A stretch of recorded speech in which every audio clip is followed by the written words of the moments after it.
जंगल में पहली बार एक बुद्धिमत्ता प्रतियोगिता रखी गई थी। नाम था जंगल ज्ञानी महोत्सव। वीर ने मंच पर कहा, हर सवाल आसान नहीं होगा। जवाब वही दे पाएगा जिसने जंगल को महसूस किया है, सिर्फ देखा नहीं। सब जानवर तैयार थे।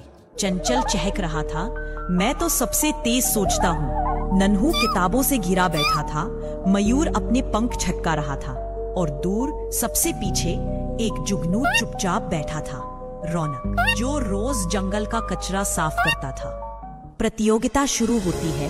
पहला सवाल, जंगल की सबसे पुरानी जड़ में क्या पनप रहा है? सबने कुछ न कुछ जवाब दिए। चंचल बोला, शायद कोई नया फूल। मयूर, मुझे नहीं दिखा पर कुछ रंगीन होगा। रौनक बोला, वहाँ नीली काई उगाई है, मैं रोज वहाँ सफाई करता हूँ, मैंने देखा है। जवाब सही था। दूसरा सवाल, हर सुबह सबसे पहले कौन गाता है? फिर सबने जवाब दिया, लेकिन सही जवाब फिर से रौनक का ही निकला। तीसरा सवाल, जंगल का सबसे कमजोर रास्ता कौन सा है? सबने अनुमान लगाए। रौनक ने कहा, जहाँ से मैं हर रात वापस लौटता हूँ, मैं वहाँ सबसे ज्यादा रोशनी करता हूँ ताकि कोई और गिरे नहीं। और एक बार फिर जवाब सही। अब हलचल होने लगी। चंचल फुसफुसाया, ये जुगनू सब कैसे जानता है? मयूर बोला, लगता है इसका लक बहुत स्ट्रॉन्ग है। नन्हू, हमें तो पढ़ने का टाइम ही नहीं मिला।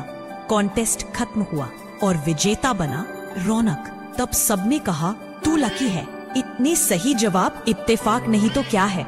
और तब रौनक पहली बार बोला, धीमे लेकिन गहराई से, लक नहीं था, मेरी हर रात की मेहनत थी। जब तुम सो रहे होते थे, मैं जंगल के अंधेरे में चलता था, रोशनी लेकर। मैंने किताबों से नहीं, जमीन से सीखा है। मैं जंगल का कचरा उठाता था और जवाब वही पड़े मिलते थे।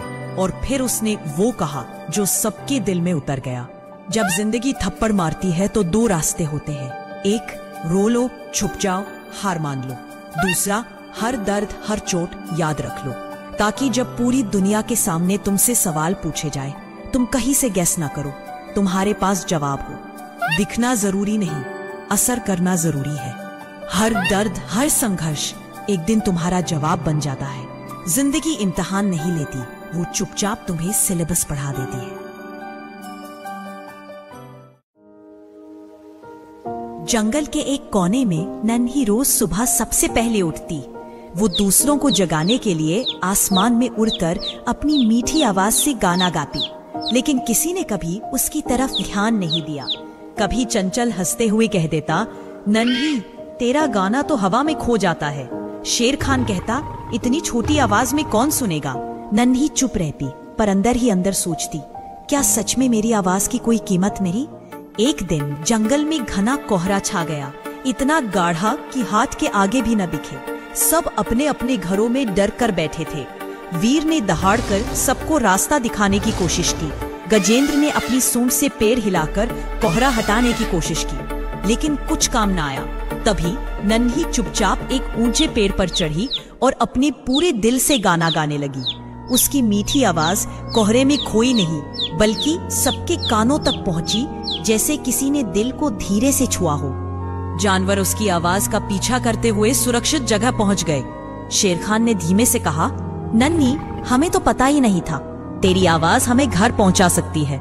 नन्ही मुस्कुराई, शायद हमारी आवाज, हमारी पहचान किसी के लिए रास्ता बन सकती है। दुनिया हमेशा शोर सुनेगी, लेकिन असली फर्क तब पड़ता है जब हम अपनी सच्ची आवाज से बोलते हैं। अगर लोग नोटिस नहीं करते तो भी अपनी असली आवाज को लगातार गूंजने दो। एक दिन वही तुम्हारा इंट्रोडक्शन बनेगी।